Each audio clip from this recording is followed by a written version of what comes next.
عزازیل نامی ایک جن تھا جو ایک تو جن ہونے کی نسبت سے فرشتوں سے کچھ نہ کچھ مماثلت تھی، قرب تھا، دوسرے یہ علم میں، زہد میں، عبادت میں اتنا اونچا تھا، اتنا اونچا تھا، اتنا اونچا تھا کہ یہ ملائکہ ہی کے صف میں شامل ہو گیا۔ اس نے عالم بغاوت بلند کر دیا۔ جب حکم دیا گیا کہ سجدہ کرو آدم کو، اب یہ دیکھیے کس قدر یہ اہم مضمون ہے، اور آپ سوچ رہے ہیں یہ باتیں آج پہلی مرتبہ ہمیں اس طرح سنائی جا رہی ہیں، یہ باتیں تو علم میں آتی نہیں ہمارے۔ وجہ کیا ہے؟ آپ کو دلچسپی نہیں ان چیزوں سے۔ جدید تہذیب نے ان چیزوں کی اہمیت کو زیرو کر دیا۔ قرآن میں اہمیت کا کیا عالم ہے؟ 7 جگہ یہ مضمون قرآن میں آیا ہے۔ یہ فرشتوں کو ہم نے حکم دیا سجدہ کرو آدم کو، سب نے سجدہ کیا۔ فسجد الملائکۃ کلھم اجمعون، سارے کے سارے، کل کے کل، سب نے مل کر سجدہ کیا آدم کو، اللہ کے حکم سے فوراً تعمیل کر دی، الا ابلیس ابا واستکبر وکان من الکافرین۔ ابلیس نے نہیں کیا، انکار کیا، استکبار کیا، گھمنڈ کیا۔ اور اس کو سورہ کہف میں بیان کر دیا گیا، یہ اس لیے کہ وہ اصل میں جنات میں سے تھا، اگرچہ شامل تو تھا فرشتوں میں اس وقت۔ کانا من الجن ففسق عن امر ربہ، وہ اصل میں جنات میں سے تھا، اس وجہ سے وہ اپنے رب کے اس فیصلے کے خلاف کھڑا ہو گیا، سرکشی تھی اس میں۔ یہ معاملہ اتنا اہم ہے، اب آپ سمجھیے کہ 7 مرتبہ سورہ بقرہ، سورہ اعراف، سورہ حجر، سورہ بنی اسرائیل، سورہ کہف، سورہ طٰہٰ، سورہ صاد، 6 مکی صورتوں میں ذکر ہے یہ، اور ایک مدنی صورت سورہ بقرہ۔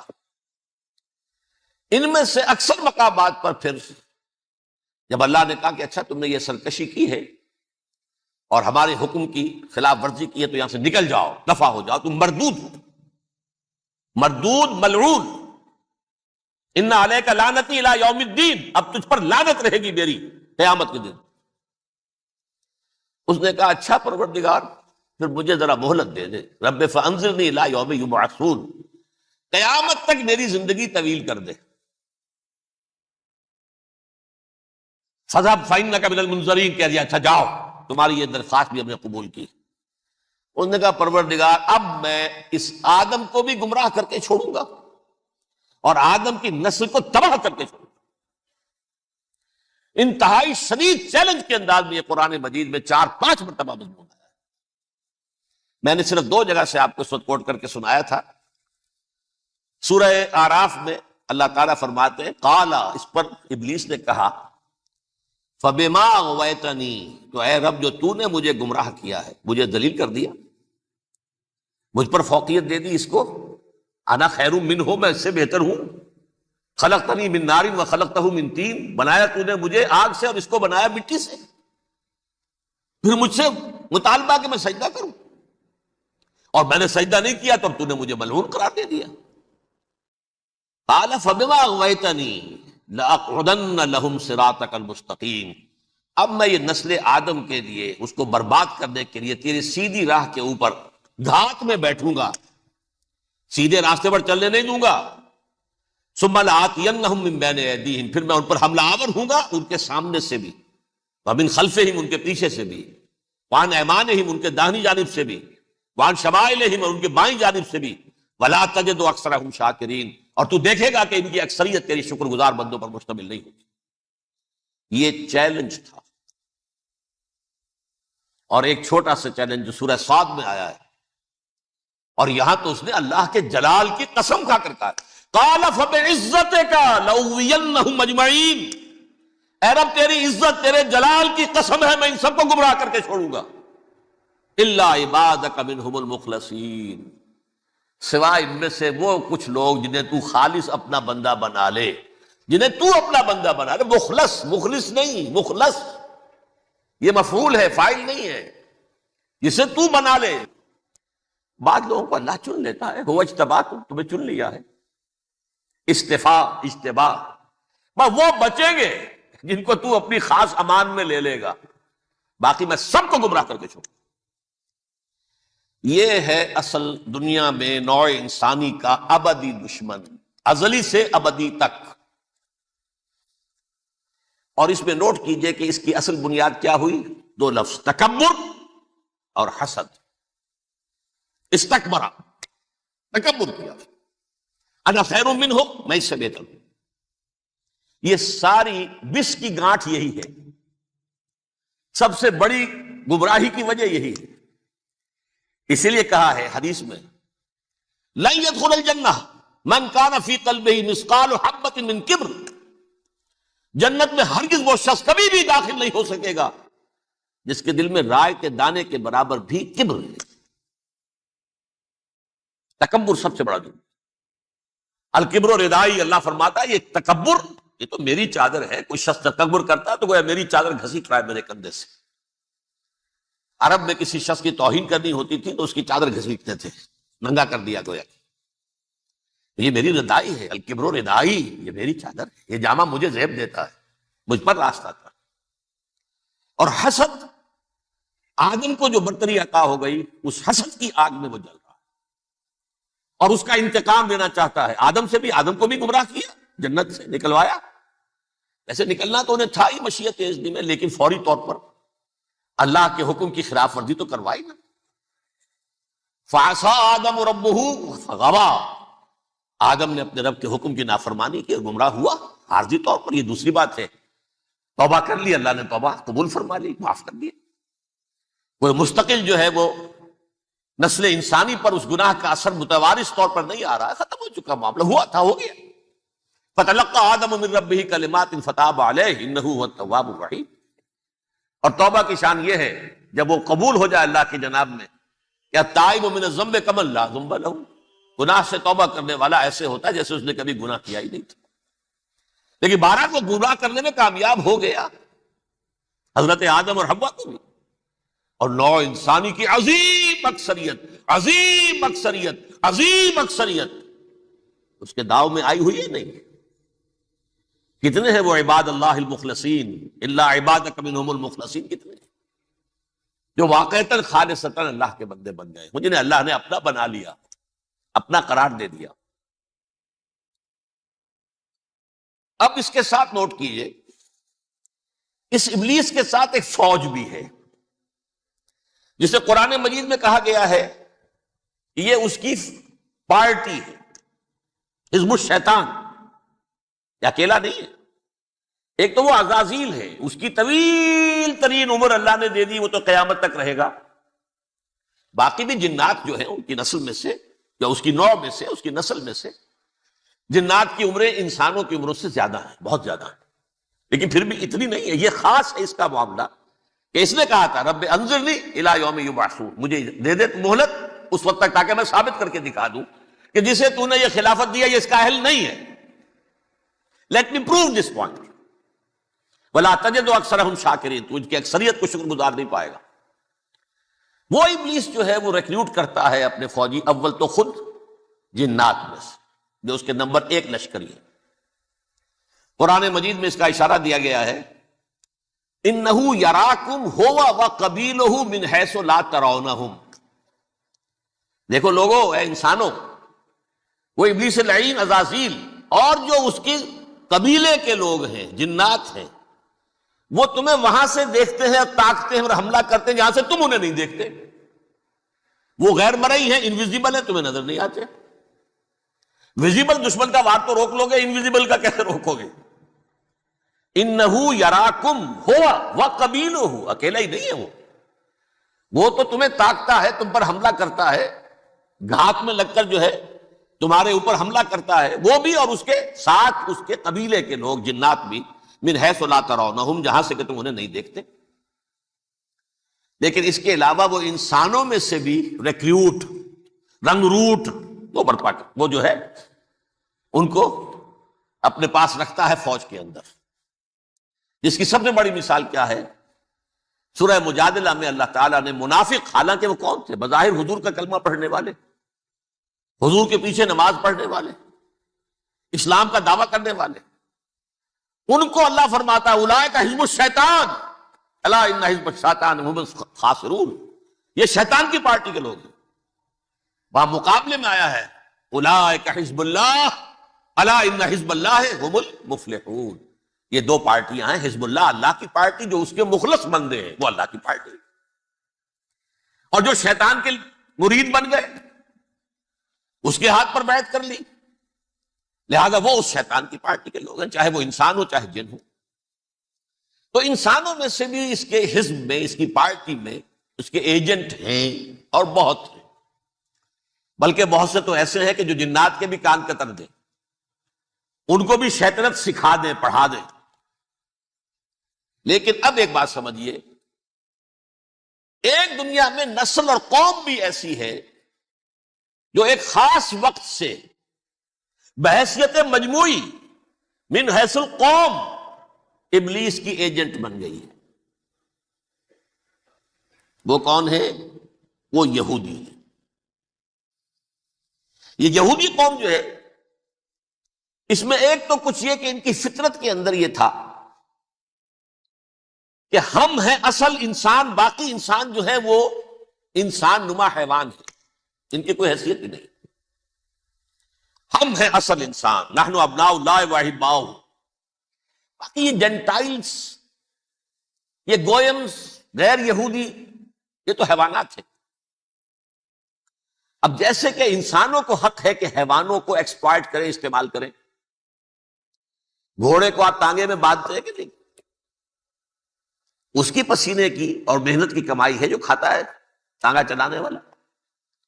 البتہ یہ ضرور ہے کہ چونکہ اگلے روز پھر جوتنا ہے تو کچھ نہ کچھ تو اسے بھی کھلائے گا نا، اپنی کمائی میں سے کچھ دانے کھلائے گا، کچھ اور گھاس دے گا، یا بیل کو جوتنا ہے ہل میں تو کچھ نہ کچھ اس کو دیتا ہوگا کھانے کو، لیکن پھر اسے استعمال کرنا۔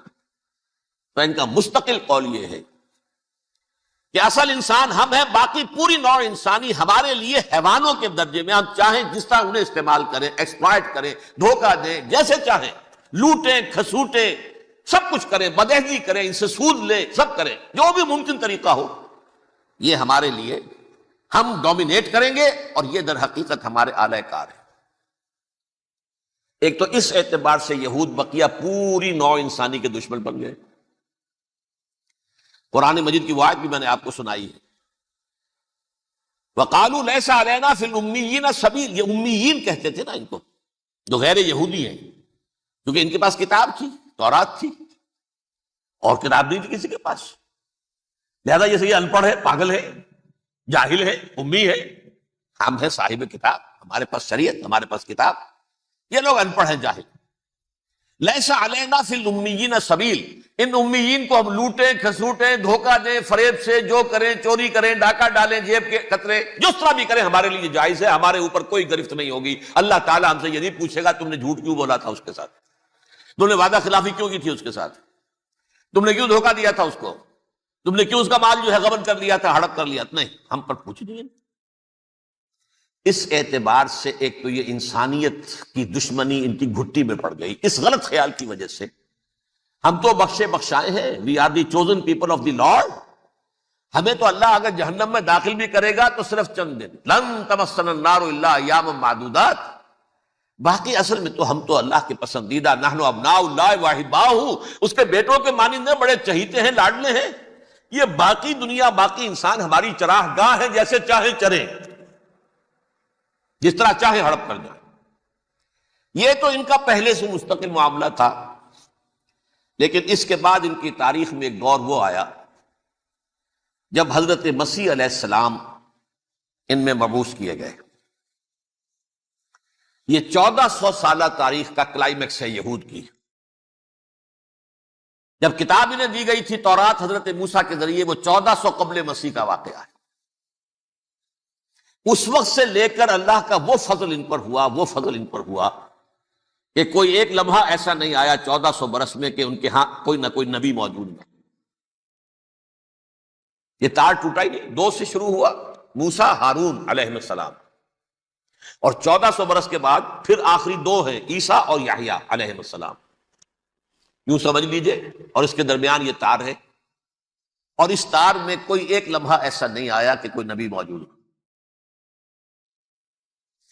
اس میں اتار چڑھاؤ بہت سے آئے ہیں، اس کا وہ میرا موضوع نہیں ہے اس وقت۔ قبل مسیح کی تاریخ جو ہے وہ میرا موضوع نہیں ہے۔ قرآن مجید میں سورہ بنی اسرائیل کے پہلے رکوع میں اس کا تذکرہ موجود ہے۔ وَقَضَيْنَا إِلَىٰ بَنِي إِسْرَائِيلَ فِي الْكِتَابِ لَتُفْسِدُنَّ فِي الْأَرْضِ مَرَّتَيْنِ وَلَتَعْلُنَّ عُلُوًّا كَبِيرًا، 2 مرتبہ ان پر عذاب کے کوڑے برسے، پہلے اشوریوں کے ذریعے سے جو شامی تھے، سیرینز اشوری کہلاتے، پھر بابلیوں کے ذریعے سے یعنی عراقیوں کے ذریعے سے، بیبیلونیا نام تھا عراق کا پہلے، ان پر بہت بڑی بڑی تباہیاں آئیں، اللہ تعالیٰ کی طرف سے عذاب آئے۔ اس کے بعد پھر دوسرے دور میں دوسرا اقتدار کا دور آیا، خرمستیاں بڑھ گئیں، تو پہلے گریکس کے ذریعے سے، یونانیوں کے ذریعے سے، اور پھر رومیوں کے ذریعے سے پسوایا گیا۔ یہ دور گزر چکے تھے، ان پر 2 عروج کے دور اور 2 زوال کے دور۔ میری چھوٹی سی کتاب ہے تنظیم اسلامی کا تاریخی پس منظر، شاید 6-7 روپے کی ہوگی، اس کو آپ دیکھیں گے تو اس میں اس کا پورا نقشہ آپ کو مل جائے گا۔ ویسے تو یہ کہ میری جو ذرا بڑی کتاب ہے سابقہ اور موجودہ مسلمان امتوں کا ماضی، حال اور مستقبل، اس میں نے ان معاملات پر بڑی تفصیل سے بحث کی تھی۔ بہرحال یہ جو دور تھا ان کا 1400 سالہ، وہ اونچ نیچ سے ہوتا ہوا جب آیا ہے حضرت مسیح کی بعثت پر، تو ان کی شرارت کی انتہا یہ ہو گئی کہ اللہ تعالیٰ نے مسیح کو رسول بنا کر بھیجا، رسولاً الی بنی اسرائیل۔ حضرت موسیٰ اور حضرت عیسیٰ کے درمیان رسول کوئی نہیں ہے، سب نبی ہیں۔ حضرت موسیٰ رسول تھے اور حضرت عیسیٰ رسول ہیں، درمیان میں داؤد ہو، سلیمان ہو، یشعیاہ ہو، زکریا ہو، یہ سب نبی ہیں، یحییٰ نبی ہیں، رسول نہیں ہے، لہذا وہ شہید کر دیے گئے۔ رسول شہید نہیں ہو سکتا، قتل نہیں ہو سکتا۔ لیکن عیسیٰ اور موسیٰ کے درمیان 1400 برس ان کے جو ہیں، اس کا کلائمیکس ہے حضرت مسیح علیہ السلام کی بعثت، اور حضرت مسیح علیہ السلام کو جسے اللہ نے اپنی روح قرار دیا، روح منہ، کلمتہ القاہا الی مریم، اللہ کا کلمہ، عظیم ترین معجزات۔ انہوں نے کیا کہا؟ یہ ولد الزنا ہے، حرام زادہ ہے، معاذ اللہ، نقل کفر نہ باشد، یہ جادوگر ہے، یہ مرتد ہے، یہ واجب القتل۔ اصل حکومت اس وقت رومیوں کی تھی حکومت، لیکن انہوں نے انہیں آٹونومی دے رکھی تھی، اپنے مذہبی معاملات تم خود طے کر سکتے۔ تو کائفاس جو اس وقت کا ان کا ہیڈ ربائی تھا سب سے بڑا، اس کی عدالت نے فیصلہ کیا مسیح کو سولی چڑھا دیا جائے۔ پائلیٹس پونٹس، اس کے پاس ان کی ازداش پہنچ گئی، یہ ہمارا مجرم ہے مذہبی، یہ مرتد ہے، یہ کافر ہے، یہ جادوگر ہے، یہ واجب القتل ہے، اسے قتل کر دو، سولی چڑھا دو۔ خیر وہ لمبی بات ہو جائے گی، اس نے تو اپنے ہاتھ دھوئے کہ صاحب ہمارے پاس کوئی جرم نہیں ہے اس کے خلاف، تم کہتے ہو تو ٹھیک ہے، سولی چڑھا دیتے۔ یہ دوسری بات ہے کہ اللہ نے حضرت مسیح کو اٹھا لیا آسمان پر، ان کی جگہ وہ شخص سولی چڑھا جس نے غداری کر کے گرفتار کروایا تھا، جوڈاس اسکریوٹ، اس کی شکل اللہ نے بدل دی حضرت مسیح کی سی، اور حضرت مسیح کو فرشتے اٹھا کے اوپر لے گئے، وہ زندہ آسمان پر اٹھا لیے گئے۔ اور یہ ساری تفاصیل نہ قرآن میں ہے نہ حدیث میں ہے، یہ انجیل میں ہے، لیکن انجیل کون سی؟ برنباس کی انجیل، gospel of the lord according to saint Barnabas. یہ حواریین مسیح میں سے تھے، لیکن عیسائی ان کو تسلیم نہیں کرتے، ان کی بائبل کو صحیح نہیں مانتے، کینونیکل نہیں مانتے۔ 100 انجیلیں تھیں، 104 تھیں، جن میں سے 4 چنی ہیں انہوں نے، یہ متی اور جان اور مرقس مارکس، یہ ہے، تو یہ 4 انجیلیں ہیں، انہوں نے تسلیم کیے کہ یہ کینونیکلز ہیں، یہ تو ہیں حقیقی، باقی جو ہے 100 اس کو وہ تسلیم نہیں کرتے۔ ان میں سے ایک ہے یہ برنباس، اس میں یہ تفصیل ہے کہ اللہ تعالیٰ نے اس شخص کی، جیوڈاس کی، یہودا جیوڈاس اس کو انگریزی میں کہتے ہیں، اس کی شکل بدل دی حضرت مسیح کی سی، وہ گرفتار ہوا، وہ سولی چڑھا، وہ غدار تھا، غداری کی سزا اسے ملنی تھی، وہ مل گئی۔ حضرت مسیح کو فرشتے 4 اٹھ رہے ہیں، جس کوٹڑی میں حضرت مسیح مقیم تھے، ایک باغ کے اندر روپوش تھے، اس کی چھت پھٹی ہے، 4 فرشتے آئے ہیں، حضرت مسیح کو اٹھا کر لے گئے ہیں، چھت برابر ہو گئی ہے، اس کے بعد وہ شخص پکڑا گیا۔ بہرحال حضرت مسیح کو اللہ نے اٹھا لیا آسمان۔ لیکن وہ دن ہے کہ اس قوم کو اب مغضوب علیہم قرار دے دیا۔ نوٹ کر لیجئے، اصل میں تو ہونا یہ چاہیے تھا کہ رسول کی جان کے در پہ جب کوئی امت ہو جاتی تھی تو اللہ کا قاعدہ یہ تھا کہ اس امت کو نسیہ منسیہ کر دیا جائے۔ حضرت نوح کی قوم کو ختم کیا یا نہیں؟ حضرت ہود کی نگاہوں کے سامنے قوم عاد برباد کی گئی یا نہیں؟ حضرت صالح کی نگاہوں کے سامنے قوم سمود برباد ہوئی، یہ اللہ کا قاعدہ رہا۔ سدوم اور عمورہ کی بستیاں حضرت لوط علیہ السلام جہاں بھیجے گئے، مدین کا علاقہ جہاں حضرت شعیب بھیجے گئے، آل فرعون جن کی طرف موسیٰ کو بھیجا گیا، سب ہلاک کر دیے گئے۔ کیونکہ رسولوں کے بارے میں اللہ کا عذاب، نبیوں کے بارے میں یہ بات نہیں ہے۔ نبی آیا، اس نے دعوت دی، جس نے مان لیا اچھا کیا، اپنے لیے اچھا کیا، نہیں مانا اس کی اپنی جو ہے عاقبت برباد ہو گئی، دنیا میں کوئی فیصلہ اس کا نہیں ہوتا۔ لیکن رسولوں کا معاملہ یہ ہوتا ہے کہ دنیا میں وہ اللہ کی عدالت بن کر آتے ہیں، مانو گے تو بچو گے، نہیں مانو گے ہلاک ہو جائے۔ تو اس اعتبار سے وہ مستحق تو ہو چکے تھے اس کے کہ انہیں ہلاک کر دیا جائے۔ اب اللہ کی کوئی خصوصی مشیت ہے، اس میں کیا حکمت ہے، وہ ہے ایک حکمت، میں بعد میں اگر وقت ہوا تو بتاؤں گا۔ فیصلہ یہ کیا اللہ نے کہ حضرت مسیح کو تو اٹھا لیا زندہ، اور ان کی رسی ابھی مزید دراز کر دی، کہ ان کو ابھی مہلت دے دی کہ تمہیں آخری استیصال، جس کو عذاب اکبر کہتا ہے قرآن، سورہ سجدہ جو حضور ہر جمعے کی پہلی رکعت میں فجر میں پڑھتے تھے، وَلَنُذِيقَنَّهُم مِّنَ الْعَذَابِ الْأَدْنَىٰ دُونَ الْعَذَابِ الْأَكْبَرِ لَعَلَّهُمْ يَرْجِعُونَ، چھوٹے چھوٹے عذاب اور ایک بڑا عذاب، جبکہ قوم بالکل برباد، نسیم منسیہ، کأن لم یغنوا فیہا، ایسے ہو جائیں جیسے کوئی تھے ہی نہیں آبادیاں، لا یرا الا مساکنہم، اب ان کے مسکن نظر آتے ہیں، مکین نظر نہیں آتے۔ یہ عذاب اکبر جو ہے وہ ان پر نہیں آیا، حالانکہ وہ مستحق ہو گئے تھے اسی وقت۔ اس کو یوں سمجھیے کہ کسی شخص کو پھانسی کا حکم تو ہو جائے، ایگزیکیوشن نہیں ہوتا ہے، کئی سال گزر جاتے ہیں پڑے ہوئے، اور معاملات جو ہیں وہ چلتے رہتے ہیں۔ یہ معاملہ ہوا اس کے ساتھ، ورنہ یہ مستحق ہو چکے تھے آخری بربادی تباہی کے، عذاب استیصال، جڑ سے کاٹ دینے والا عذاب، وہ آ سکتا تھا ان پر اسی وقت، لیکن اللہ نے ان کی مہلت دراز کی۔ لیکن اس کے بعد اللہ نے ان کو ایک اور موقع دیا، 600 برس بعد حضرت مسیح کے محمد الرسول اللہ صلی اللہ علیہ وسلم کی بعثت ہوئی، اور یہ میں سمجھتا ہوں کہ اس قوم پر اللہ کا اتنا بڑا فضل تھا، اتنا بڑا فضل تھا، اتنا بڑا فضل تھا۔ اب پھر ایک موقع دیا، عسیٰ ربکم ان یرحمکم وان عدتم عدنا، دیکھو اب بھی تمہیں ہم ایک موقع دے رہے ہیں، تمہارا رب تمہارے اوپر اب بھی فضل کرنے کو تیار ہے، رحم فرمانے کو تیار ہے۔ ان ھذا القرآن یہدی للتی ہی اقوم، اس قرآن کے سائے میں آ جاؤ، یہ شاہدرا ہے ہدایت میں آنے کا، اس میں داخل ہو جاؤ، محمد کی تصدیق کرو صلی اللہ علیہ وسلم، دامن محمدی میں آ جاؤ، اب بھی ہم تمہارے گناہ بخش دیں۔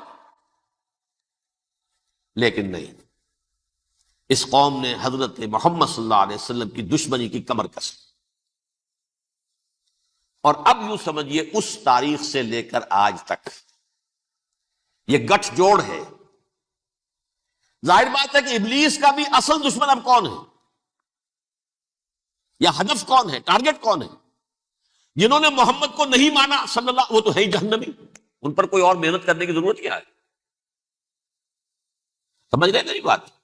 حضور کی بعثت کے بعد جنہیں حضور کو رد کر دیا، ان پر ایمان نہیں لائے، وہ کون ہے؟ کافر، وہ جہنمی ہے ہی ہے، لہذا اس کے اوپر کوئی محنت صرف کرنے کی ابلیس کو ضرورت نہیں، اس کا اصل ٹارگٹ امت محمد ہے صلی اللہ علیہ وسلم۔ وہ ساری نوع انسانی کی دشمنی اب آ کر مرکوز ہو گئی ہے امت محمد صلی اللہ علیہ وسلم کی دشمنی پر۔ اور اسی طرح یہود کا معاملہ، اگرچہ ویسے پوری نوع انسانی کے دشمن ہیں، انہیں حیوان سمجھتے، ان کی جان مال اپنے لیے مباح سمجھتے ہیں، جس طرح چاہے لوٹے کھسوٹے کھائے پیے انہیں، لیکن اب ان کی بھی دشمنی کا سب سے بڑا مرکز امت محمد۔ کیوں؟ وہی تکبر اور حسد، وہی بیماریاں۔ انہیں تکبر یہ ہو گیا تھا کہ 2000 سال سے یہ نبوت ہماری میراث، ہماری جاگیر، بنو اسرائیل کے اندر سینکڑوں نبی آئے، 3 کتابیں اللہ نے ہمیں عطا کی، یہ کہاں سے آ گیا محمد صلی اللہ علیہ وسلم؟ معاذ اللہ ثم معاذ اللہ، یہ امیین میں سے، یہ جنٹائلز میں سے، یہ گوئنز میں سے، یہ حقیر ان پڑھ، کہاں ہم کہاں یہ نہیں تسلیم کریں گے۔ حالانکہ قرآن کہتا ہے یعرفونہ کما یعرفون ابناہم، ان کے علماء ایسے پہچانتے تھے حضور کو جیسے اپنے بیٹوں کو پہچانتے ہیں کہ یہ آخری نبی ہے، لیکن تکبر اور حسد کی آگ میں جل اٹھے۔ اب ان کے بھی دشمنی کس سے ہے؟ محمد اور امت محمد صلی اللہ علیہ وسلم۔ یہ گٹھ جوڑ ہے۔ اب دیکھیے، یہ ہے میری گفتگو کا اب تک کی گفتگو کا حاصل، یہ گٹھ جوڑ، ایک غیر مرئی دنیا، انویزیبل دنیا کا ابلیس لعین اور جنات میں سے اس کے لشکری فوج،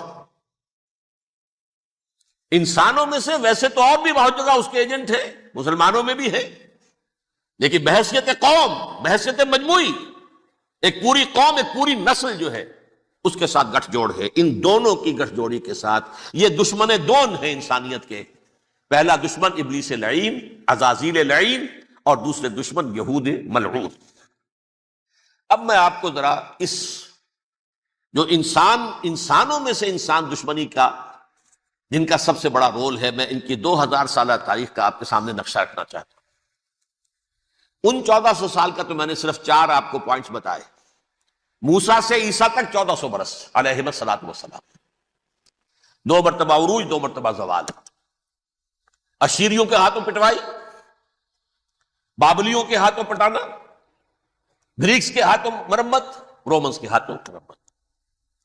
یہ جو 2000 سال ہیں، کیونکہ اب تو ظاہر بات ہے 21ویں صدی شروع ہو گئی، 20 صدیاں حضرت مسیح کو پوری ہو گئی۔ پہلی بات نوٹ کیجئے، حضرت مسیح کی پیدائش ہے سن 1 قبل مسیح۔ یہ نکتہ آپ نے کبھی سنا ہے یا نہیں؟ جب ملینیم کا سلسلہ شروع ہوا تھا پچھلے سال، تو میں نے بیان کر دیا تھا کہ ایک عجیب حساب کے اندر انہوں نے غلطی کی ہوئی ہے۔ حضرت مسیح کی پیدائش ہوئی 25 دسمبر کو، سن انہوں نے شروع کر دیا، اس کے بعد جنوری آئی تو پہلا سال شروع ہو گیا۔ اگر جنوری سے پہلا سال شروع ہوا تو یہ 6 دن جو ہے تو اس کے پچھلے سال میں تھے، لہذا کہا جائے گا کہ Jesus Christ was born 1 year before Christ، BC۔ تو 1 قبل مسیح میں حضرت مسیح کی پیدائش ہوئی۔ یہ آخری اسرائیلی نبی اور رسول۔ یہودی علماء کی مخالفت، دشمنی، سولی پر چڑھوا دینا میں بیان کر چکا ہوں۔ سن 33 عیسوی میں جبکہ حضرت مسیح کی عمر 33 برس تھی، اللہ تعالیٰ نے انہیں زندہ آسمان پر اٹھا لیا، لیکن یہودیوں نے اپنے خیال کے مطابق انہیں سولی پر چڑھوا دیا، ان کی موت واقع ہو گئی۔ اگرچہ اس کے بعد یہ اختلاف ہے ان میں، یہودی کہتے ہیں وہ سولی پر چڑھ گیا، ختم ہوا، مر گیا، عیسائی کہتے ہیں نہیں، انتقال ہوا ہے مسیح کا صلیب پر، لیکن پھر وہ دوبارہ زندہ ہو گئے ہیں۔ ان کی لاش ایک غار میں رکھ دی گئی تھی، وہاں ریزریکشن ہو گیا، ان کا باعث بعد الموت وہی ہو گیا، اور پھر انہیں اللہ نے زندہ آسمان پر اٹھا لیا۔ تو ہمارے اور عیسائیوں کے درمیان نوٹ کر لیجئے، یہ چیز مشترک ہے کہ حضرت مسیح آسمان پر زندہ اٹھائے گئے۔ فرق کیا ہے؟ وہ سمجھتے ہیں کہ سولی دیے گئے، سولی پر مرے، پھر زندہ ہوئے، پھر گئے۔ ہم سمجھتے ہیں کہ نہیں، وما صلبوہ وما قتلوہ، انہوں نے نہ صلیب دے سکے انہیں اور نہ انہیں قتل کر سکے، بل رفعہ اللہ الیہ، اللہ نے اٹھا لیا۔ پھر ہمارا اور یہ اس کا عیسائیوں کا ایک اور اتفاق ہے، سیکنڈ کمنگ آف جیسس، حضرت مسیح دوبارہ آئیں گے، یہ عیسائیوں کا بھی عقیدہ ہے اور ہمارا بھی۔ بہرحال تو جیسا کہ میں نے عرض کیا کہ اس وقت یہ عذاب استیصال، عذاب اکبر کے مستحق ہو چکے تھے، لیکن اللہ نے ان کی مدت دراز کی ہے، لیکن ان پر دنیاوی عذاب کا ایک کوڑا جو ہے اللہ تعالی کی طرف سے اسی وقت برسا۔ دنیاوی عذاب دنیا میں رہتے ہوئے ختم نہیں کیا۔ 37 برس بعد، حضرت مسیح کے رفع سماوی کے 37 برس بعد، سن 70 میں یہودیوں نے بغاوت کی رومیوں کے خلاف۔ رومی ٹائٹس جنرل تھا ایک، اس نے پھر جو حملہ کیا ہے، 1,33,000 یہودی ایک دن میں قتل کیا یروشلم میں، اور ہیکل سلیمانی گرا دیا۔ وہ ہیکل پہلے بھی گرا تھا، پہلے 1400 سال کے دوران میں بھی نبوکدنضر نے گرایا تھا، لیکن پھر اس کے 150 سال بعد انہوں نے دوبارہ بنا لیا تھا، اس لیے وہ اسے سیکنڈ ٹیمپل کہتے ہیں۔ پہلا ٹیمپل جو حضرت سلیمان نے بنایا تھا، نبوکدنضر نے گرا دیا 587 قبل مسیح میں، پھر دوبارہ انہوں نے 150 سال کے بعد بنا لیا۔ وہ اس تاریخ کا حصہ ہے، میں نے جس کے بارے میں آپ کو تفصیل نہیں بتائی۔ اس میں یہ ہوا سن 70 میں وہ گرا دیا گیا، وہ آج تک گرا پڑا ہوا ہے۔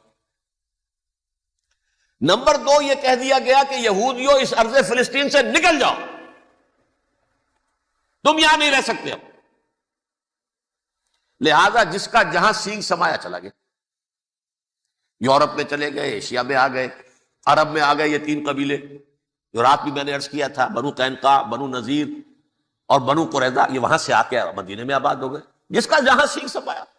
افریقہ میں، ہندوستان میں، جہاں چلے گئے، ڈایاسپورا اسے کہتے ہیں، وہ آپ نوٹ کر دیجئے اس لفظ ڈایاسپورا، ہمارا دور انتشار، جبکہ ہمیں ہماری اصل سرزمین تو فلسطین ہے، حضرت ابراہیم کا مسکن، حضرت اسحاق حضرت یعقوب کا مسکن فلسطین، یہ ہے ہماری اصل جاگیر، یہ تو ہماری جدی پشتی جاگیر ہے، لیکن یہاں سے نکال دیے گئے سن 70 عیسوی میں، اور وہاں سے لے کے 1917 تک ان کا ڈایاسپورا جاری رہا۔ یہ دور انتشار ہے۔ اس دور انتشار کے اب چند حصے ہیں جس کو میں چاہتا ہوں کہ آپ علیحدہ علیحدہ سمجھ لیں۔ دور انتشار کا جو پہلا جو ہے تقریباً 300 برس، رومی حکمران تھے، وہ یہودیوں کے بھی دشمن تھے اور عیسائیوں کے بھی دشمن تھے، عیسائی اور یہودی ایک دوسرے کے بھی دشمن تھے، لیکن رومی سمجھتے تھے کہ یہ ایک ہی تھیلی کے چٹے بٹے ہیں۔ رومیوں کے نزدیک عیسائی بھی یہودیوں ہی کا ایک فرقہ تھے، کوئی علیحدہ مذہب تو تھا ہی نہیں، لہذا رومی جو ہیں رومنز، وہ ان دونوں کو ستاتے تھے، مارتے تھے، اور یہ آپس میں لڑتے تھے، یہودی عیسائیوں کو مارتے تھے، عیسائی یہودیوں کو مارتے تھے۔ یہ ہے 300 برس تک کی تاریخ۔ سن 300 عیسوی میں کیا ہوا؟ ایک معجزہ ہو گیا۔ بہت عظیم ایمپرر کانسٹینٹائن، قسطنطین اعظم، رومن ایمپررز میں سے بہت بڑا ایمپرر، وہ عیسائی ہو گئے۔ اب تو معاملہ بالکل تلپٹ ہو گیا، پوری سلطنت عیسائی ہو گئی۔ اب عیسائیوں کے عیش ہو گئے اور یہودیوں پہ مار پڑنی شروع ہوئی۔ اب عیسائیوں کا آپ خود سوچئے کہ جنہیں وہ خدا بنا بیٹھے ہیں، خدا کا بیٹا قرار دے رہے ہیں، ان کے قاتل کون؟ یہودی بدماش۔ لہذا ان کی وہ پٹائی شروع ہوئی ہے یورپ میں، پوری رومن امپائر میں، انہیں ذلیل کیا گیا، شہروں میں آمد بند، علیحدہ رہو، گھیٹوز کے اندر رہو۔